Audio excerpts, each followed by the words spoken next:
Hello friends, welcome to the new episode of my channel. আমি অরিত্র। এখন এই ভিডিওর মধ্যে আমরা কিছু লেটেস্ট আপডেটস নিয়ে কথা বলবো।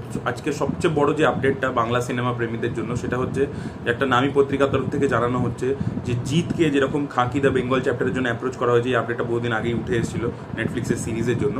সেমভাবে প্রসেনজিৎ চ্যাটার্জিকেও এই সিরিজের মধ্যে একটা রোল অফার করা হয়েছে এবং এখনও কিছু অফিসিয়াল অ্যানাউন্সমেন্ট আসেনি অভিনেতাদের তরফ থেকে বা প্রডিউসারদের তরফ থেকে, ডিরেক্টরের তরফ থেকে, বাট কথাবার্তা নাকি তাদের চলছে।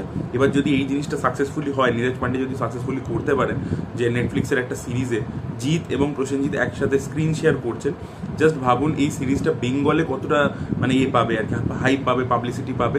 এবং আরও একটা জিনিস, এটা দুটো লাভ আছে। একটা হচ্ছে বেঙ্গল এবং বাংলাদেশে এই দুই জায়গাতে এই হিরোদের বিশাল ফ্যান ফলোয়ার আছে, তারা নেটফ্লিক্সের সিরিজটা দেখবে, সেটা একটা পপুলারিটি পাবে, সেটা তো একটা আছে। তার সাথে যেটা অ্যাডিশনাল হবে যে আমাদের এখানে দুজন সুপারস্টার যখনই একটা সিরিজের মুখ্য চরিত্র করছে, তখন সেই তাদের কাজটা ন্যাশনাল লেভেলেও অনেকটা পেনিট্রেশন করবে। আজকে নীরজ পান্ডের তো একটা ন্যাশনাল লেভেলে ফ্যান ফলোয়িং আছে, এবার তার সিরিজের মধ্যে, এবং এরা দুজনেই খুবই ভালো অভিনেতাও সুপারস্টারের সাথে সাথে, তাই জন্য এদের কাজটা ন্যাশনাল রেকগনিশনও পাবে। এবং জিৎ অলরেডি প্যান ইন্ডিয়া লেভেলে নিজের ছবি ইত্যাদি রিলিজ করে দিয়েছেন, তাকে সেখানে মিডিয়া ইত্যাদি অলরেডি চেনে, তাকে নিয়ে লেখি হয়েছে, মিডিয়া সেখানে জানে। তখন নেটফ্লিক্সের কাজ করে ফেলবে, তখন ওটা আরও পপুলারিটি পেয়ে যাবে। তো এখনও কথাবার্তা চলছে। এছাড়া শোনা যাচ্ছে এই সিরিজের মধ্যে আমরা শাশ্বত চট্টোপাধ্যায়, পরমব্রত, এদের সবাইকেও দেখতে পাবো। এছাড়া একটা রোল নাকি গার্গী রয় চৌধুরীর কাছেও অফার হয়েছে। তো এরকম আর কি কথাবার্তা চলছে। তো এইটা হলে কিন্তু খুব ভালো হয়। আশা করবো জিৎ এই সিরিজটা করবেন, কারণ নেটফ্লিক্সের মতো প্ল্যাটফর্মে বড় যদি লিড চরিত্র হয়, সেটা দেখুন প্রতিটা ইন্ডাস্ট্রি, আজকে রানা ডুগুবাটিও করছে নিজের ইন্ডাস্ট্রি থেকে, সবাই কিন্তু করছে, নাগা চৈতন্য করছে অ্যামাজন প্রাইমের সাথে। তো বড় বড় কিন্তু হিরোরা কিন্তু নিজেদের ইন্ডাস্ট্রি থেকে কিন্তু গিয়ে করছে, এবং এটা একটা ন্যাশনাল লেভেলের কাজ। তো সেখানে কিন্তু জিতের এটা করাই উচিত, অবশ্যই করা উচিত। তাহলে ন্যাশনাল লেভেলে একটা রিকগনিশনও পাবে এবং এই সিরিজটাও হিট হবে। এবং এটা দেখে, মানে জিতের পারফরমেন্স ইত্যাদি দেখে, কে জানে সামনের দিনে বলিউডে আরও বড়, মানে দুম্বাদা তো অলরেডি কাজ করছেই বলিউডে, এবং সামনের দিনে আরও দুটো হিন্দি সিনেমা নিয়ে তার কথাবার্তা চলছে, এরকম আপডেট উঠে আসছে। তাকে তো অলরেডি চেনেন ন্যাশনাল লেভেলে সবাই, কিন্তু জিতেরও আরও এক্সপোজার বেড়ে যাবে। হয়তো বলিউডের কোনো আরও বড় ডিরেক্টরের কাছ থেকে কোনো অফার পেয়ে গেল, সেটা হতেই পারে আরামসে। জিতের যেরকম লুকস ইত্যাদি রয়েছে, সেটা কোনো হিন্দি হিরোর থেকে কম না। তো এটা একটা খুব ভালো জিনিস হবে। তো আমি তো কোয়াইট এক্সাইটেড খবরটা পড়ে, তাই সবচেয়ে প্রথমে আপনাদেরকে জানালাম। আপনাদের কি মতামত অবশ্যই জানাবেন, আপনাদের কি মনে হয় জিতের অবশ্যই এটা করা উচিত কি উচিত না। এটা ছিল প্রথম আপডেট। পরবর্তী আপডেটটা হচ্ছে কুলি সিনেমাটা থেকে, মানে থালাইবার 171 কুলি, যেটা কালকেই টাইটেল টিজার চলে এসছে। তো এই সিনেমার একটা আপডেট উঠে আসছে। এই ছবিতে আমরা রজনীকান্তের পাশে নাগার্জুনাকেও দেখতে পেতে চলেছি। ইয়েস, লোকেশ কানাগরাজ এই সিনেমার মধ্যে একটা ইম্পর্টেন্ট ক্যারেক্টারের জন্য নাগার্জুনাকে অ্যাপ্রোচ করেছেন। আপনারা অলরেডি দেখেছেন তার সিনেমার মধ্যে একটা মাল্টি স্টারের ব্যাপার থাকে, কিন্তু সে কিন্তু বিক্রমের মধ্যে ফাহাদ ফাজিল, বিজয় সেতুপতিকে নিয়ে এসেছিল, ইভেন লিও ছবির মধ্যে অর্জুন সার্জাকে নিয়ে এসেছিল, সঞ্জয় দত্তকে নিয়ে এসেছিল। তো এটা কিন্তু সে করে থাকে। এবার নাগার্জুনাকে সে নিয়ে আসছে। এবার মাইট ভিলেনের চরিত্র হতে পারে, সেগুলো এখনো কিছুই জানা যাচ্ছে না।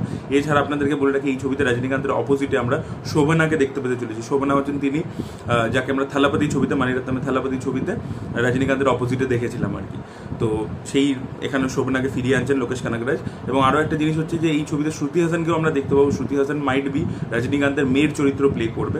এই শোভনা কিন্তু খুব মানে ন্যাশনাল অ্যাওয়ার্ড উইনিং অভিনেত্রী, দুবার ন্যাশনাল অ্যাওয়ার্ড জিতেছেন।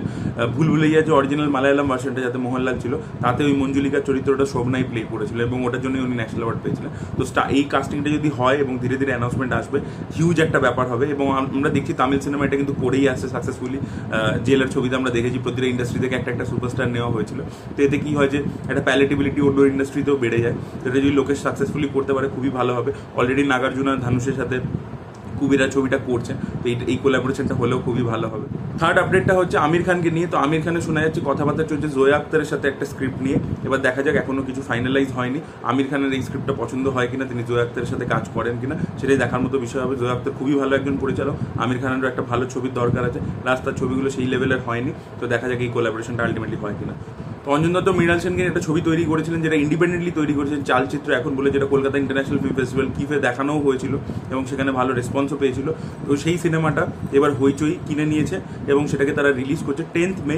কিছু সিলেক্টেড থিয়েটার্সে এই ছবিটাকে মুক্তি দেওয়া হবে এবং তার সাথে সাথে হইচই প্ল্যাটফর্মেও এই সিনেমাটা আসতে চলেছে। দেখা যাক সিনেমাটা কীরকম হয়। সিনেমাটার ব্যাপারে খুব শুনেছি, আমি দেখার জন্য ওয়েট করে আছি। পরবর্তী আপডেটটা হচ্ছে তামিল ইন্ডাস্ট্রি থেকে। তো সূর্যা এবং জ্যোতিকা 18 বছর পরে আবার স্ক্রিন শেয়ার করতে চলেছেন। ইয়েস, একটা রোম্যান্টিক ছবিতে তারা দুজন একসাথে ফিরে আসছেন এবং এই ছবিটা ডিরেক্ট করতে চলেছেন অঞ্জলি মেনন, যিনি এর আগে ব্যাঙ্গালোর ডিজের মতো অসাধারণ ছবি বানিয়েছেন। তো তিনি এই কাপল মানে রিয়েল লাইফ কাপলকে আবার অন স্ক্রিনে ফিরিয়ে আনছে। এদের দুজনের কেমিস্ট্রি কিন্তু ক্র্যাকার কেমিস্ট্রি, আপনারা যদি খাকা খাকা দেখে থাকেন অসাধারণ কেমিস্ট্রি ছিল। তো এখানে আবার তারা ফিরে আসছে, সেটা দেখার জন্য আমি তো কোয়াইট এক্সাইটেড। পরবর্তী আপডেটটা হচ্ছে বিক্রান্ত মাসের ছবি সাবরমতী রিপোর্টকে নিয়ে। তো এই ছবিটা পোস্টপন্ড করে গেছে, এই ছবিটা এবার রিলিজ করবে, নতুন রিলিজ ডেট হচ্ছে 2 অগস্ট। পরবর্তী আপডেটটা হচ্ছে মানিরত্নম কমল হাসানের কোলাবোরেশন থাগ লাইফকে কেন্দ্র করে। তো এই ছবির শুটিং অলরেডি শুরু হয়ে গেছে, জয়সলমেরে প্রথম শিডিউল কমপ্লিট হয়ে গেছে। সেই শিডিউলে STR তিনি অভিনয় করেছেন, তার কাজ অলরেডি স্টার্ট হয়ে গেছে আর কি, সে কাজ করা শুরু করে দিয়েছে। সেকেন্ড শিডিউলটা মানে জয়সলমেরের শিডিউলটা কমপ্লিট হয়ে গেছে। পরবর্তী শিডিউল হবে হচ্ছে দিল্লিতে, 20 দিনের শিডিউল এটা হবে। এবং এই শিডিউলে শোনা যাচ্ছে কামাল হাসানও জয়েন করবে। তো দেখা যাক ছবিটা কবে কমপ্লিট হয়। আবার শোনেন যে DQ এবং জয়াম রবি দুজনেই ডেটস দিয়ে দিয়েছেন। তো দেখা যাক ছবিটা কবে কমপ্লিট হয় এবং কবে আমরা দেখতে পাই বড় পর্দায়। লাস্ট আপডেটটা হচ্ছে অজিত কুমারের গুড ব্যাড আগলি বলে ছবিটাকে নিয়ে, যেটা প্রডিউস করছে মাইত্রী মুভি মেকার্স, এবং এই ছবিটা আদিক রবিচন্দ্রন ডিরেক্ট করতে চলেছে। তো যেহেতু এই ছবিটা তামিল এবং তেলেগু বাইলিঙ্গুয়াল, এবং এই ছবিটা দিয়ে অজিত কুমার কোথাও গিয়ে একটা তেলেগু ইন্ডাস্ট্রিতে ঢুকতে চাইছেন, পেনিট্রেট করতে চাইছেন ওই মার্কেটটাকে। তো তাই জন্য এই ছবিতে নায়িকা হিসেবে নেওয়া হয়েছে শ্রীলীলাকে। যে শ্রীলীলাকে এখানে আমরা অজিত কুমারের অপোজিট দেখতে পাবো। শ্রীলীলার একটা পপুলারিটি রয়েছে তেলেগু স্টেটসে, যেহেতু সে একজন খুব ভালো ডান্সার, তাই জন্য তার একটা বিশাল ফ্যান ফলোয়িং রয়েছে ওখানে। তো সেটা একটা অ্যাডিশনাল অ্যাডভান্টেজ দেবে। এবং অজিতের ছবির মধ্যে হিরোইনদের তো সেরকম কিছু করারও থাকে না, খুব রেয়ার কয়েকটা ছবি আছে যেখানে হিরোইনদের করার থাকে, কাজ করার থাকে আর কি। তো এবার দেখা যাক এই ছবিটা কীরকম হয়। এবং এই ছাড়া বলে রাখি যে এই ছবির জন্য অজিত কুমার কিন্তু ফিস চার্জ করছেন 150 কোটি টাকা। ইয়েস, 150 crores তিনি এই ছবির জন্য চার্জ করতে চলেছেন। তো এইগুলো ছিল আজকের আপডেট। আপনাদের কি মতামত অবশ্যই কমেন্ট সেকশনে জানাবেন। এই ভিডিওটা ভালো লেগে থাকলে লাইক করুন, শেয়ার করুন, চ্যানেলকে সাবস্ক্রাইব করতে ভুলবেন না। Bye bye.